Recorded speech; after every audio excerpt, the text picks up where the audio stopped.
Hi everyone, and welcome to the Culture Cave Conversation series. You're watching episode 4, and joining me again for another episode is Valentina Anikeeva. Welcome back to the show, Valentina. Hi. How are you? Good. I'm on Bali. How are you? I'm good. I'm in Tokyo. I'd rather be there, but yeah, missing you all, missing you all. Um, so in today's conversation series, we're going to be discussing a very broad topic, and as always, these conversation series are very much unscripted. So we're just going to see where the conversation takes us. But our core focus today is connecting the topic of shame with meditation and yoga and how we can deal with those very common human issues, actually. So, yes, today's topic is shame, Shame. So, Valentina, we're going to be talking about many different aspects to shame and how this affects literally every single person on many different levels, actually. Very broad topic, so we'll probably just touch on the topic today, but we'll obviously be connecting it to methods to dealing with that through meditation specifically. So what I wanted to start off today with actually was a little bit about the background of how society actually ingrains shame in us. It's a very inevitable issue that everybody deals with on some level.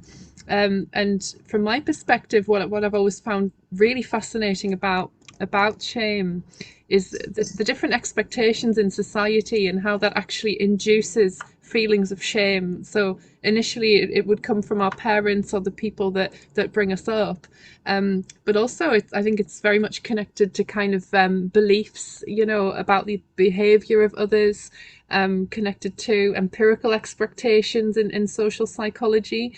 So, empirical and normative expectations are basically the beliefs about others, and we call these beliefs about others social expectations. And of course, when people don't meet those social expectations, shame is kind of a societal punishment, for lack of a better word, that society places on others, and that can come from various social groups, that can come from family, that can come from the wider society.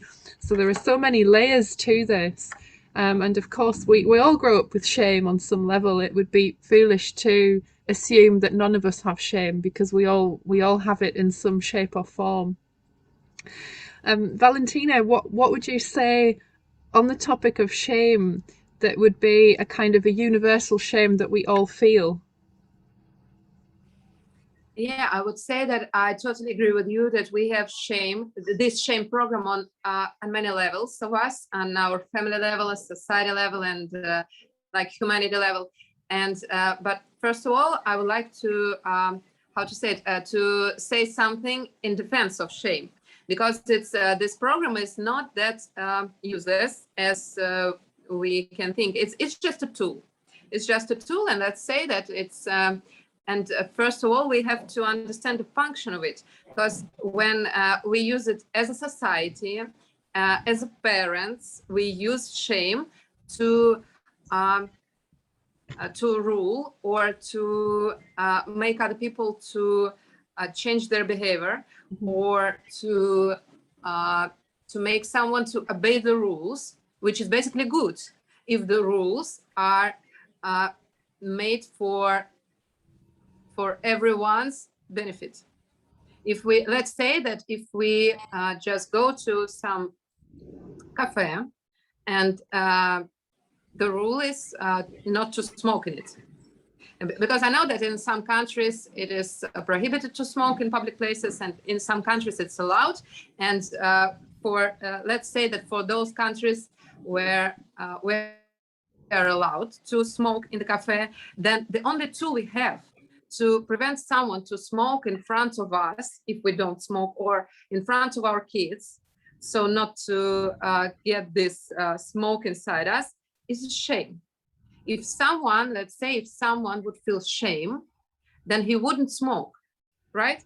So it's in this context, it's a good tool, because it's made for it's made for us to obey the rules.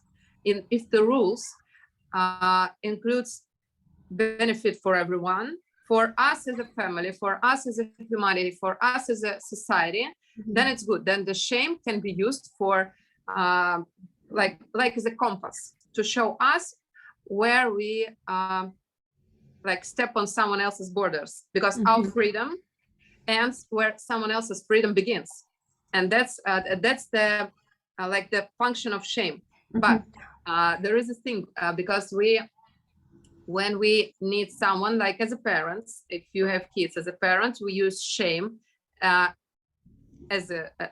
well as the guilt, as fear, to rule our kids and to make them nice and polite, and to like we've all taught how to be polite. We all have been taught how to be nice, how to smile, how to be like acceptable. But we the shame has a lot to deal with let's say anger, because our anger is not acceptable in society. Our anger, and sometimes our tears, and some other non-acceptable expressions of us, which is not pleasant to see. And that's why we have a shame as a tool, shame, guilt, or fear as a tool to manipulate us. And you can see it in our society. Then when you go somewhere and someone tries to blame you for doing something, for being too loud, or being too expressive, or being too I don't know, too outstanding even. And then because shame has a lot to do with unity, let's say unity, and to make us not to stick out of the crowd, and to make us the same as everyone else are. Yes. So that's why we have shame. So it's just a tool, because when we remove this duality here, it's just a tool. And the matter is, how do we use it? Do we use the shame as and we can use the shame inside ourselves as a compass that we are not doing something right, that we just lost the balance of when we are really trespassing someone else's borders. And or we use it to manipulate people. And guilt as well, and fear as well. It's just a tool, and it's a program which is installed in us as we are human beings, and that's the same program which lives in our body. And we have our feelings as a compass to understand what is right, what's wrong for us. And we just have to, the only thing we have to do is not to get rid of shame, but to connect with our shame, and to learn how to ride it, how to use it right. Yeah, I think that was really, really well explained, actually. And it's about working with shame, isn't it? So to kind of befriend that monster, to befriend that unpleasant feeling. That's where the meditation kind of comes in. So I think you've made some really, really great points, like using shame to our advantage, and kind of befriending that darkness in a sense, because it can be a very dark feeling to feel ashamed, almost an outcast of society, which is in extreme cases in all cultures. Somebody could become an outcast of society if someone's a criminal, if someone breaks the rule, if somebody brings shame onto a family, for example. And there are different extremes of this across the world, of course, and it's just such a fascinating topic. You mentioned boundaries, how it encroaches on people's boundaries, and how we're all kind of, as human beings on this kind of overpopulated planet, we're all trying to keep each other in our space. We're trying to collaborate with each other. We're trying to live harmoniously with each other. But in doing so, to some extent, we need to remind each other of our boundaries. And I think shame is definitely used as a tool in order to do that in society. It's unavoidable, isn't it? It's inevitable. We can't exist without shame. Yes, true. And the only thing is whether it's you owning your shame or your shame owning you. That's it, as every other feelings. Yes. So how do we get to that point actually, and how do we have a healthy relationship with shame? And when does that relationship become unhealthy? And what can we do to rein that in to keep our balance?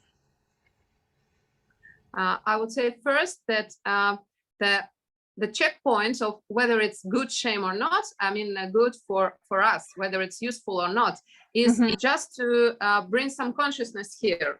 Uh, just ask yourself: is it legit to be to feel the shame here? Why do I feel shame? Why do I feel shame? Am I doing something bad, like smoking in front of someone's face? Or I just express myself and I do not affect anyone. So, and if the answer is no, I do not affect anyone, I'm just, I don't know, I'm just dancing on the street. So you're dancing on the street. Why do you have to feel shame? But we do. If we would go and dance in the street, we would feel shame, right? But why? We we don't affect anyone's feelings. We don't hurt anyone's feelings if we're dancing there. Or let's say if I just if I'm breastfeeding my kid in a cafe, and so I have like a piece of naked body. Oh my god! And why do I feel shame? Because it's uh, my baby needs it. And why do I have to feel shame of it? Do I hurt someone's feeling? Okay, you can just turn to the other side and not to look at me, right? So I'm not smoking at you. I do not affect you, right? I do not turn the music that loud that you cannot focus, right? So I would say that we just have to come back to the logic here and to use a bit our thinking mind, which is in meditation. It's not that popular, but I would Yeah. say that here we just use one question to bring some consciousness here, and if there is no logic here to feel the shame, then we have some tools to get rid of the feeling itself, to remove it from our mind and from our body. And the tools are like meditation techniques and some Kriya yoga techniques, just to basically to breathe out or to tap out the shame from our body, to just to feel better, to get to the state, even though because when we can understand it with our minds that okay, I don't have to feel shame when I'm doing it, but we still feel it. And so when we just to get our mind and our feelings to come to peace and to calibrate, then we just, if our mind understands that there is no point to feel the shame here, then we can go for Kriya techniques or meditation techniques to shake it out. Yes. Now we'll get into those techniques a little bit later in terms of which direction people should be headed in to deal with those specifically, and our perspectives on that as meditation teachers. But again, you raised some really valid, interesting points. And there are so many aspects to shame, and the question is, where does it come from?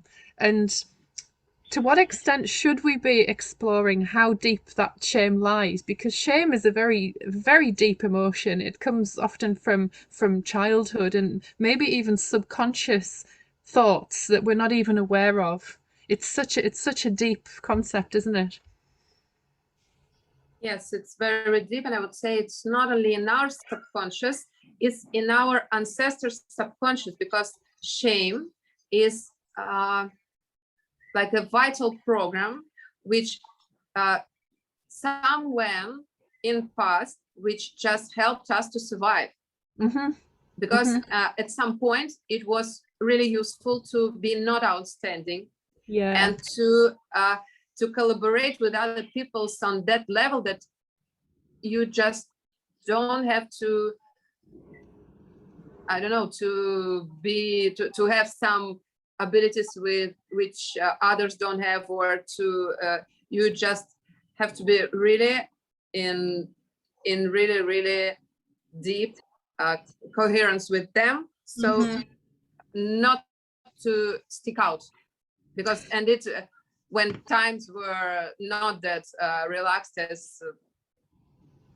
as nowadays, then it was really important to have these tools. That's why it's installed inside us, not on our not only on our personal subconscious, but on our family subconscious, society subconscious, collective subconscious, on our ancestors. It's a program which we were born with it. Yes. It's as natural as have 2 hands, 2 legs, 2 ears. Yeah. It's just a part of our psyche. Yes, it is. It's that need for social acceptance, isn't it, within our culture? And then of course we have the complexity of cosmopolitanism now, international cultures, people are traveling, there are so many expats around the world, and it's become even more complex because we all have different levels of shame that are connected to our culture. That's I think where the real challenge comes in society, is understanding each other's shame, respecting each other's shame, and respecting each other's boundaries. Now, being in Japan for a while, I can categorically say that Japan is very much a shame-based culture in terms of the social norms that are expected of citizens. Random example, which is very different to British culture, for example, is behaviour in trains. Now, there are things like, for example, you get on a train in Tokyo, and not only is it socially expected, but it's actually now officially a rule in the trains. It's actually broadcast on a television screen in every carriage, is that you're not allowed to not only not speak on the phone, or it's strongly discouraged. It's strongly discouraged, and people will kind of visually reprimand you with their eyes if they see you talking loudly on the phone. Oh. And I've been here so long, actually, that now if I see someone else doing it, even if it's a local Japanese person, I will feel anger towards them for breaking the rules that they themselves have set, So it's very interesting in that sense. But not only that, the funny one that I always find really amusing is the newspapers and magazines rule. So as you know, the trains in Tokyo are generally very packed. Even on a daytime train, it's extremely rare to have a sparse train. There are always people in the trains, basically 99% of the time. If you open like a broadsheet newspaper or even a magazine, there's a rule that you should not disrupt people with that action. Now, I don't know about Russia, but in British culture, there aren't any rules really for using newspapers and magazines. It's considered a very sedentary, quiet activity. But in Japan, even that is considered shame-based. If you use a magazine in a noisy way, like somebody can hear the page turning in the train, even with the sound of the transport going on, if somebody can hear, or you're taking up too much space and the pages encroach on the space of the passenger sitting next to you, we're talking like centimeters, it's considered a shame. It's considered a shameful act in society. Now that's how extreme it is here. And it's so extreme that when I go back to the UK, America's kind of a different matter because it's not my culture, but I felt a massive culture shift when I travelled from Tokyo to New York. It couldn't be two more different cultures contrasting. But even going from Tokyo to my hometown, I feel really weird and almost uncomfortable hearing people, and also sometimes liberated in the positive sense. But there are two kind of feelings that are kind of invoked in me. When I'm in a train in the UK, and I hear someone speaking loudly on the phone and I can hear the content of the conversation, I feel shame on their behalf. I feel uncomfortable hearing their conversation. I'm thinking, I don't want to hear your business meeting. I don't want to hear what's going on with your family, your kids. I feel like I'm eavesdropping. So it's so weird. It's such a weird thing. Like, I think sometimes we do feel ashamed on behalf of other people as well, don't we? Yes, and you said a very interesting thing, and I'm now thinking of if it's the point where you start to understand why did they create these rules. not to talk with someone on your phone in public and in train, so that because your like private life is for you, not for everyone, and that's why you feel and you feel the shame is and it's a compass. You have been living in Japan for so long that you just absorb these rules and this let's say culture, and now you just you can see it from this perspective. And when you like you dropped into some other environments where it's it isn't done like that, but and you can feel why did they create these rules, so that something maybe it has some reasonable seed in it. So for somehow they created it for like their intention was maybe good to create this rule. Yes.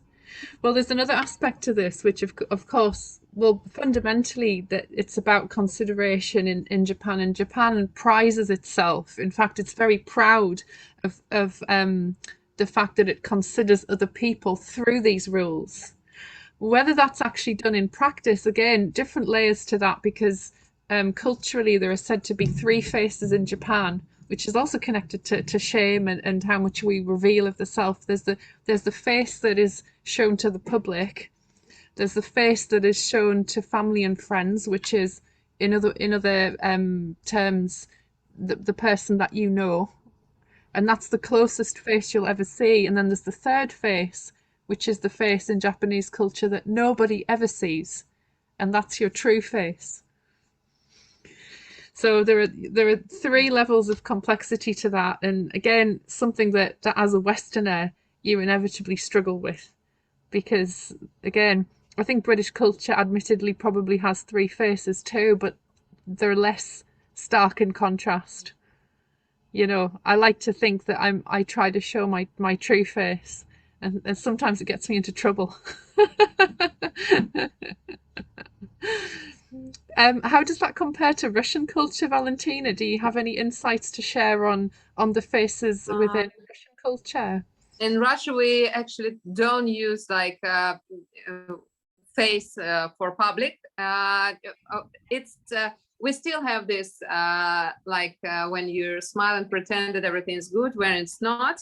But we mostly, that's why Russians abroad looks very rude and angry usually, because we just show our real face when we are tensed or I don't know, we have some anxiety or anger. We just show it as it is, and because we just get used to it, and it's it may look rude, and but it's just we show our real face, and it's not that not that prohibited to show our real face, or I think that it's and we seem not that friendly as others, and not that let's say hospitable, but yeah, it's just one side that that we don't have I wouldn't say that we don't have any shame to show it, but we don't have that amount of shame. Or maybe we just don't I don't know, we just don't reflect on ourselves how we look. That's why we just show up as we are, and assume that everyone who is smiling is he's just he just shows up as he is. Well, coming from a Dutch culture myself as well, that's something that we value too. So that, you know, that's something that I would value very much, is the true face, or the authenticity, the even to some extent the directness, because then the advantage of that is that you know where you stand with somebody. In Japanese culture, you never truly know where you stand with somebody, and that can produce some shocks as well within society, especially as an outsider coming in. But I think even Japanese people struggle. If I'm truly honest, I think they struggle sometimes with the vagueness of the other. and it's kind of that mystery which also has it brings a kind of allure to the culture. People find it very mysterious because they're trying to tap into Japanese culture and trying to find the answer of what is truly going on there. But coming back to the shame again, it's so many things to talk about. Another weird thing, and I'm just sharing this one for entertainment, is that the UV rays in Japan, especially we have a very sunny climate here for the most part, seasonal country of course, climate wise, but people actually use umbrellas to protect themselves from UV rays. So it'll be like the brighter the sunshine, the more umbrellas come out because as you probably know that the geisha culture in Japan is all about preserving the Yeah. white face. This was considered a symbol of upper class culture, was to have a white face because it meant that you weren't working class, you weren't exposed to the elements of sunshine outside. This meant that you had a so-called respectable job inside. And in Japanese culture, that would be the status of a housewife having a husband, or that was out working or laboring. But the women of society were considered to be not only of a higher status but more beautiful if they preserved the white face. And then out come the UV umbrellas when it's sunshine, which to me is completely bizarre coming from the UK, a very cloudy country. We haven't get a lot of rain, and any sunshine that I can get, I'm out there. So again, I've what I mean to say with that example is I've learned over the years, and the older I get, to try as best I can, and it's an ongoing challenge, but I really do try to shake off shame as much as I can within this culture and around the world, actually, because I don't think it's healthy to be too burdened with shame. I mean, great if it's a tool, if it's a functional tool within society to keep us behaving respectfully and peacefully, harmoniously. I get all of that. But I think it's when shame consumes us in our actions that we truly get burdened with it. And that's kind of an ongoing challenge that I deal with personally. Do you have any perspectives to share on that point? Yes, I would say that we all have to get rid of that sense of shame within us, because our body was not designed to carry all this shame and guilt within. And if we use it as a compass, as a tool, then we just, that's why I mentioned consciousness or our awareness, because we can use it as a tool too, to understand if we like step on some borders or not. And we can use it instead of shame. But the shame is, it's only a feeling which comes when we still don't understand what's going on. But then we have the sense of shame to just to show us that something is not right here. And then we go there and just if we understand that we can fix it somehow, that we just stepped and we just don't respect someone's borders, and then we just can fix the situation and still get rid of shame, because the sense of shame doesn't have to be inside our body, inside our psyche, inside our brain. We just we say thank you for it and just let it go. That's what we do with our feelings, which and it doesn't have to be a burden for us. So let's talk about some techniques that we would recommend to people dealing with shame specifically. Let's explore a little bit what kind of meditation practices and perhaps yoga practices too that we can utilize to tap into that shame.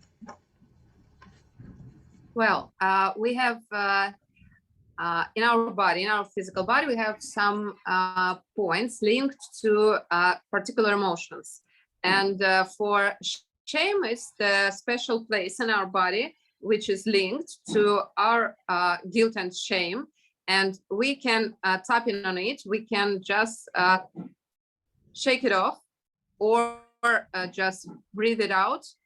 And we use special breathing technique and special tapping points. And I would suggest 2 techniques because it's one linked with the guilt of shame and one linked to the situations when we couldn't be ourselves truly, and just to say what in words, to say our truth and to be who we really are, because it's kind of similar. And but I would just say that it's a bit different energy. The one point is here for the words, for our words that we swallow when we couldn't be ourselves. It's a nudge between the collarbones and our unspoken words, that the words that we swallow lives here. And the other shame, which is more connected to the sense that we are different from others, that we are outstanding, that we do something weird, lies here in our inner hips. So right here, and that's another tapping point. And let me show you the technique. Yes, let's go. Okay. Let's go ahead. So the first one, and we use releasing breath, which is called Kali Mudra. And we want our tongue to be in the lowest point, like that. We just put it out, and we put our eyes to the crown or to the midbrain, and it looks really weird, which can cause shame itself. Yes. And yes, but still. And when I teach Kriya online, I mostly teach online, so then I just I show myself that it's not that it's okay to look weird like this, to look stupid, and so to make my students to accept it, and to allow themselves to look stupid, because it's okay. It's really okay. It's only our, I don't know, assessment that you look stupid and you look weird and something else. It's just our expectations. So and it's just our expectations. The psychotherapy looks like that we are sitting or laying at the couch and we are talking nicely, but no, it can be like that. So we put our tongue out and put our eyes up like that. And we need our fingers here in the nudge of the collarbones, and really dig deep, and we're gonna exhale.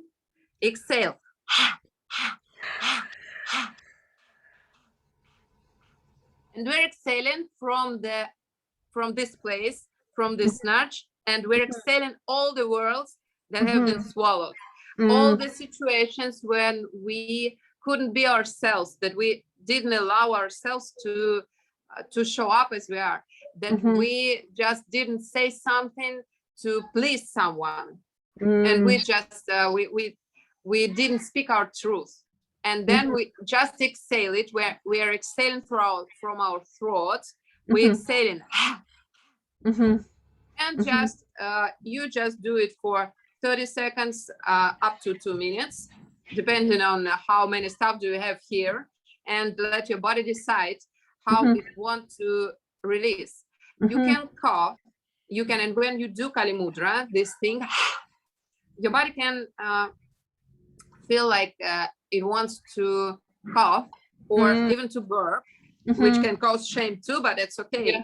And you just have to embrace it, that's okay. If your body wants to scream, which can cause in many meditation, it can cause the shame itself, when like, okay, everyone's sitting here and you are screaming, and you are like interrupting everyone's process, and that's the point where you can feel the shame, or just a piece of shame. And you can cry.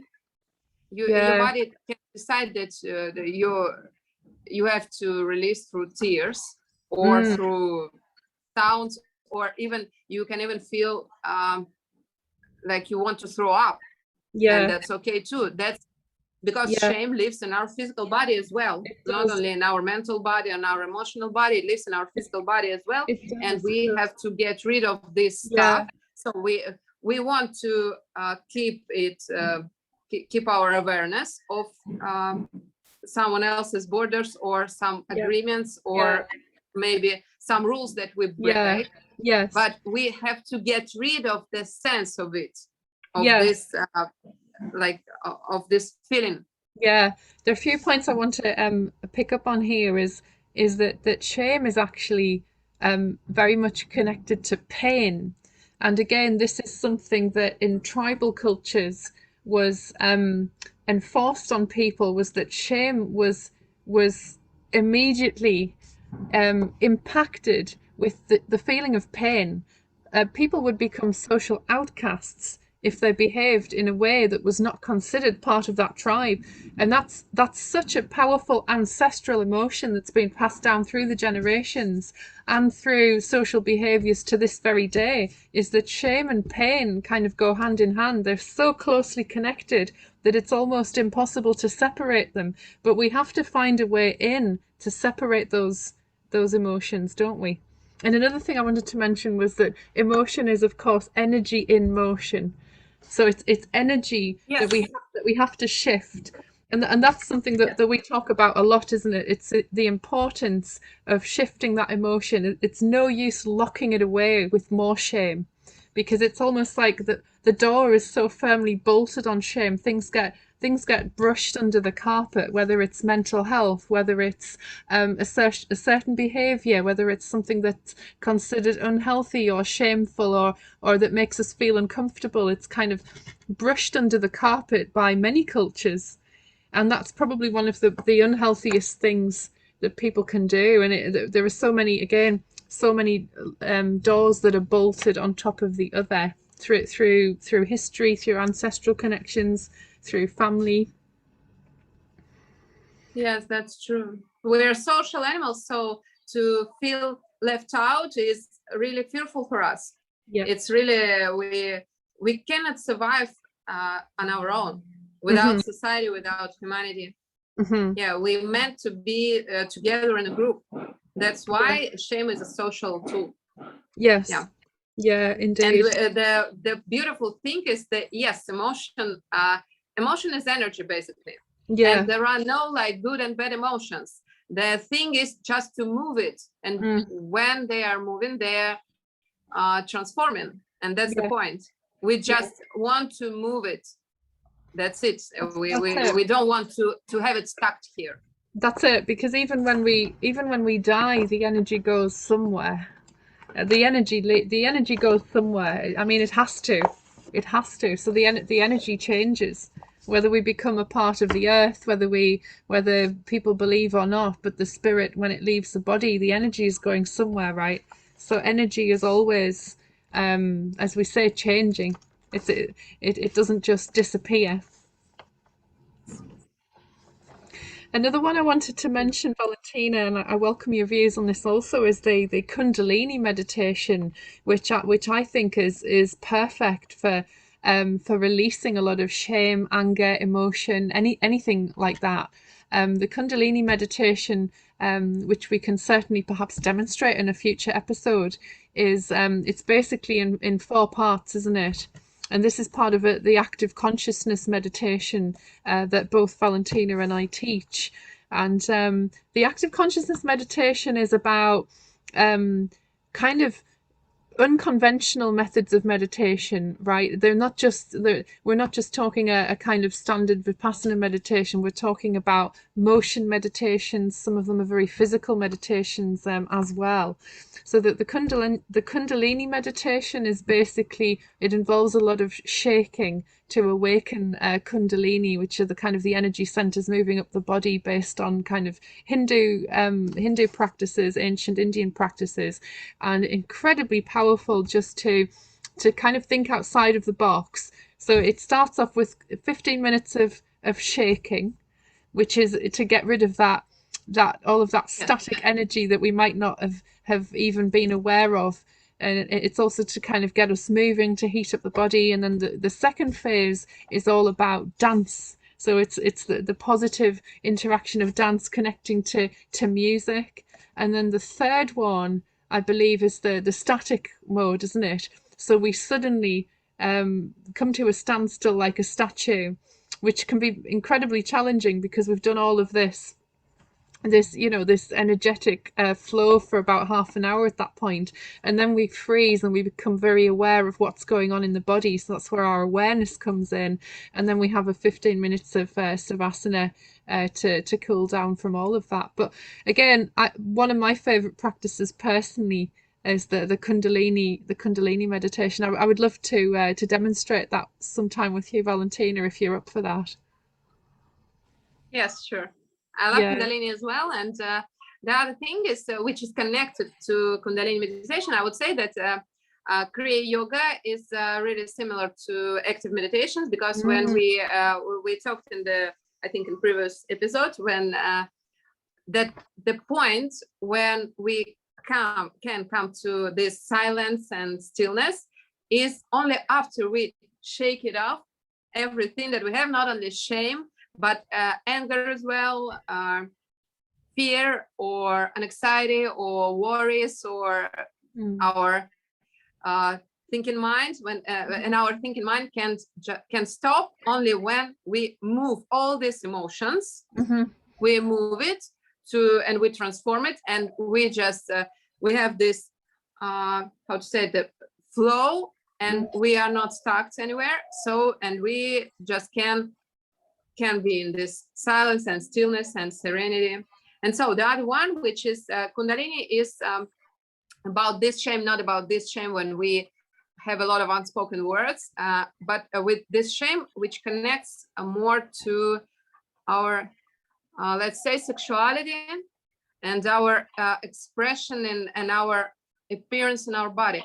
And the other one, Kriya, for, let me show you. For removing this kind of shame is to tap our inner thighs, and here our guilt and shame lies, and we're tapping and releasing with Kali Mudra as well, like tongue out, eyes up, and do it just for 30 seconds until 2 minutes, and until you feel it's clear here. You can even feel I don't know, some pain here when you're tapping, and you are not hitting yourself that badly, but you still can feel the pain if you have a lot of stuff here, because it's our it's a reflexology area of guilt and shame. And so if you have it, then you can feel this pain on your energy body. And the Kundalini is basically a lot of shaking, and you're using the whole your body. And in Kriya we have this technique as well, when we are shaking and wiggling as we are like 6 years old. And you know, kids, they don't have shame in the beginning. It's us parents who put it inside them, who install the shame and guilt.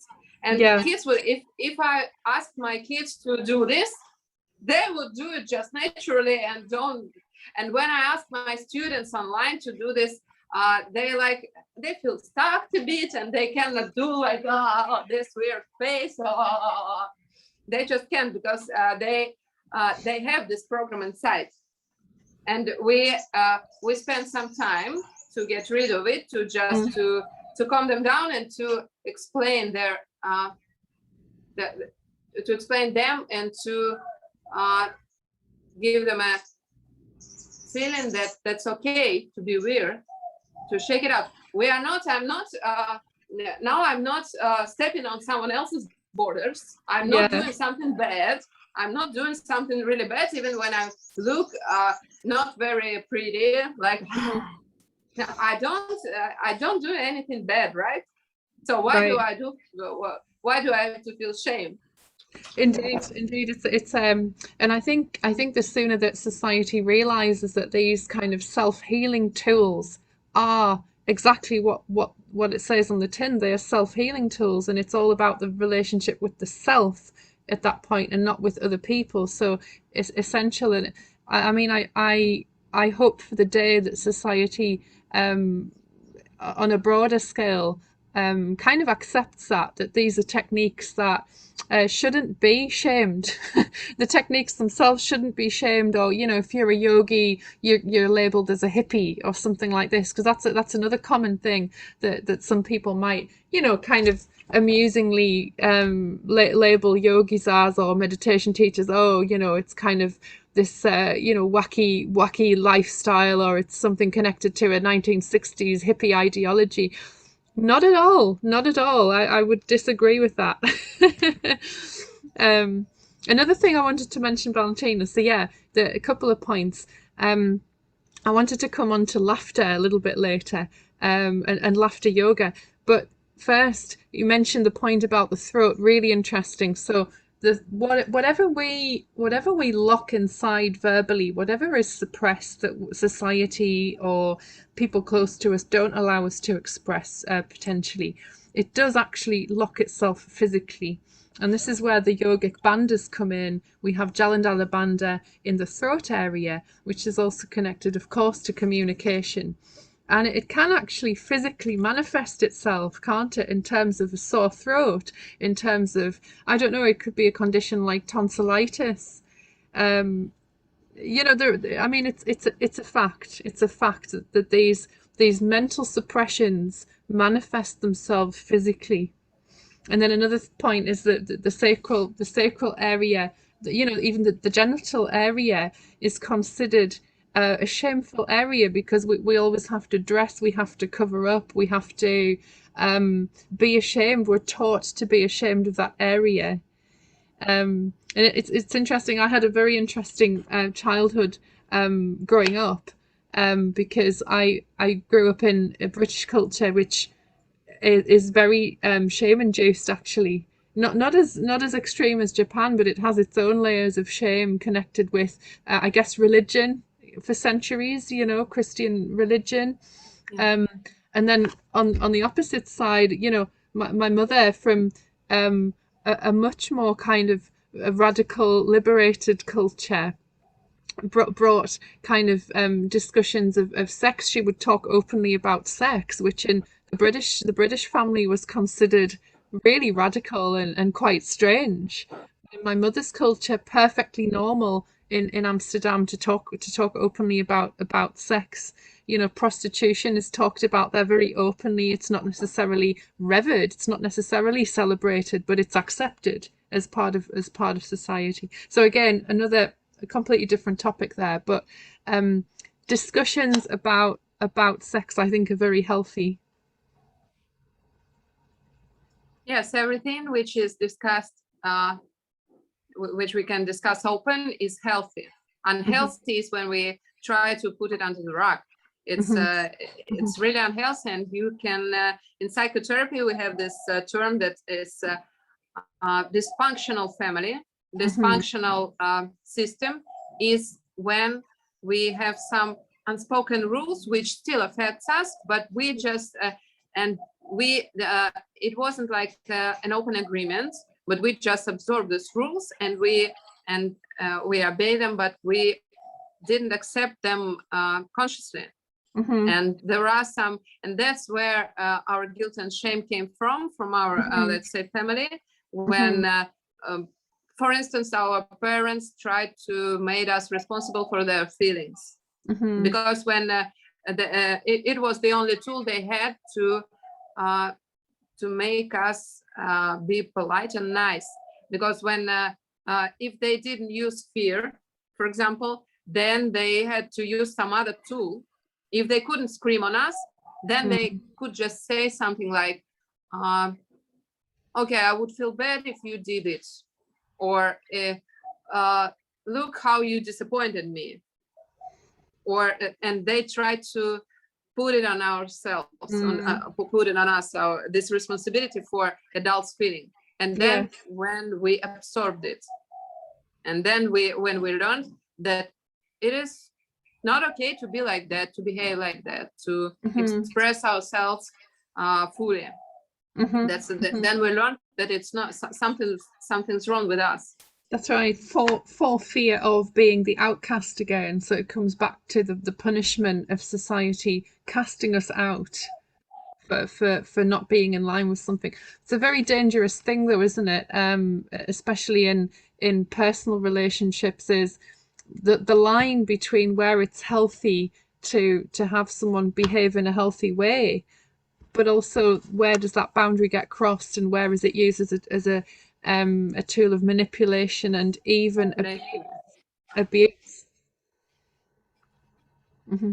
Hmm. Yeah, I would say that healthy way is to discuss it in open conversation, in just to make it clear and transparent for everyone. Hmm. And but with kids we cannot do that because they their level of consciousness is not as ours. Hmm. But still we can we just can be open, and we can be we can just not lie to them and Right. not make something up from, I don't know, don't to make up some stories to explain them how the things are. And the important thing is to really get rid of this shame, and to tap it out, to shake it out, to breathe it out, because it can cause the diseases on a physical level, because our energy body and our mental body and our physical body are all interconnected. And it is not only interconnected, it's the one. It's basically the one. And if we stuck somewhere, then we have problems there. And we are not only stuck with energy, we're stuck with the blood and lymph circulation. And we have a lot of toxins here, and not only on our mental level. Mm-hmm, mm-hmm. Well, coming back to the sacral area and also the sacral chakra, I think that's also a really good place to start, isn't it? Because would you agree, Valentina, that probably the most shameful area would be the sacral area, and then following that, probably the throat area, because that's connected to communication, which is kind of the second point. The two are quite closely connected. Would you agree?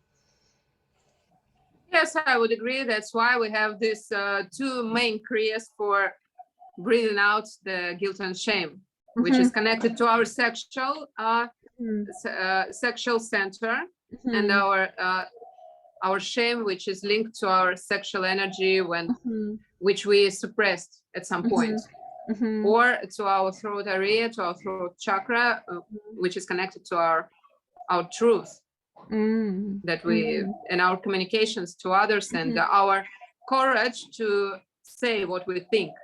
Yes. Yes, to say and to as you say, to have the courage to express ourselves, and somehow getting rid of that fear of being rejected.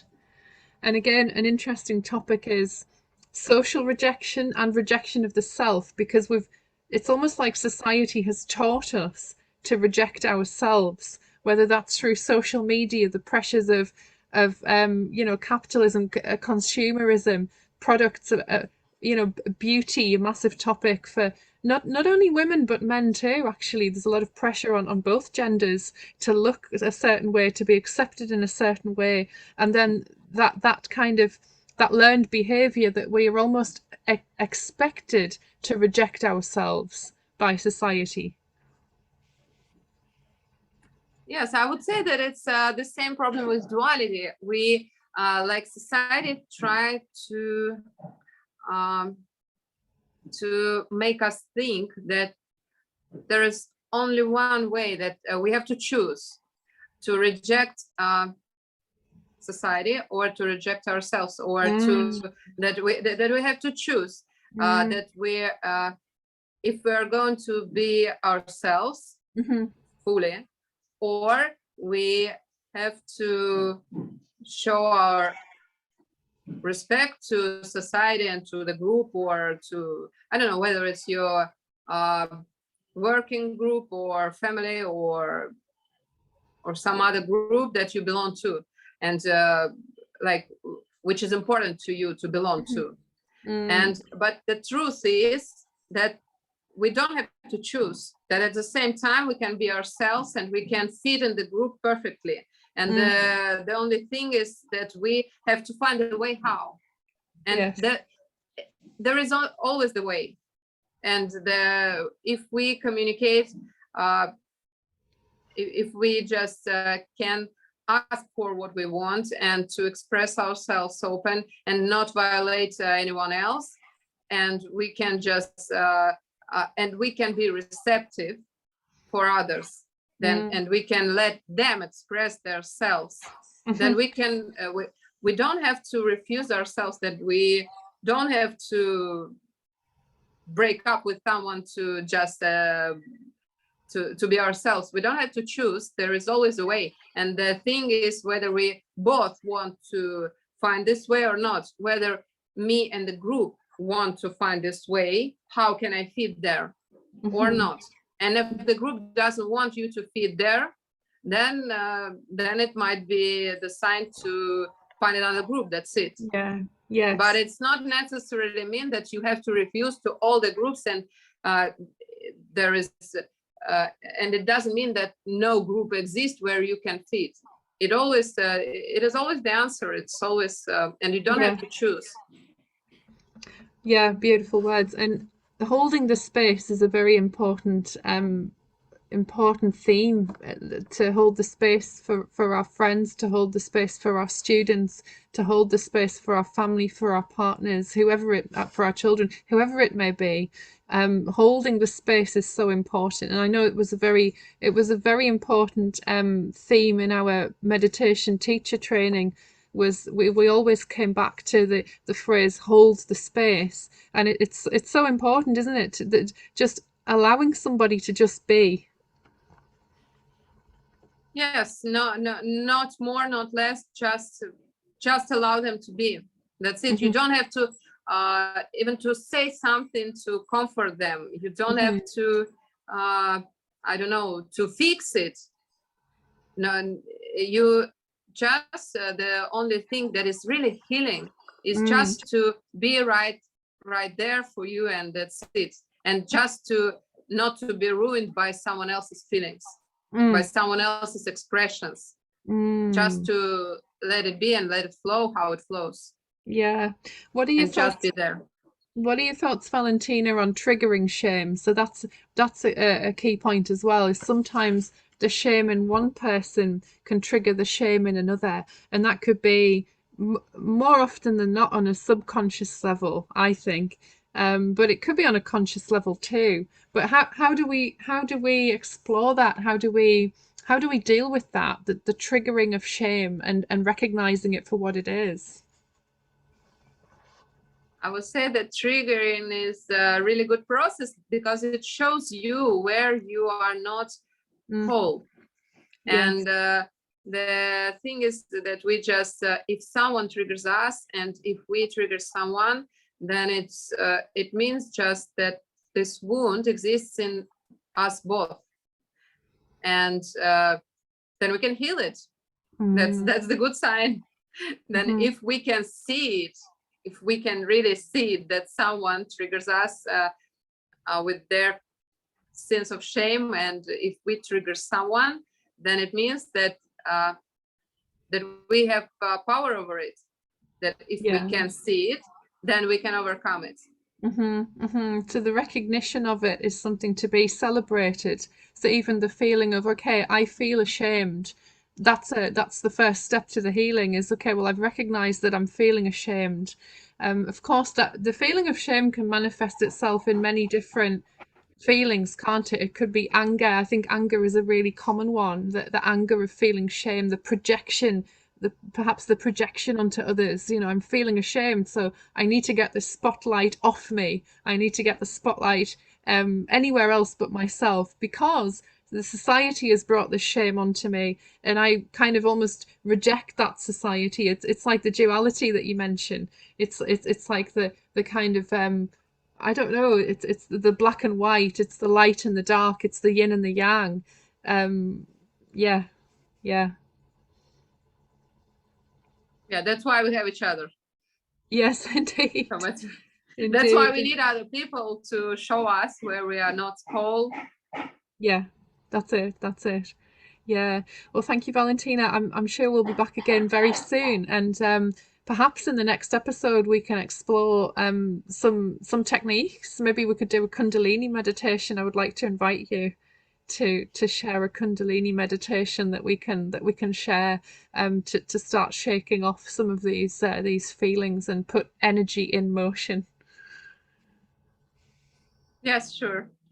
Wonderful. Thank you for joining Yeah. me. So you've been watching the Culture Cave Conversation series with myself, Gabriella White, and Valentina Anikeeva.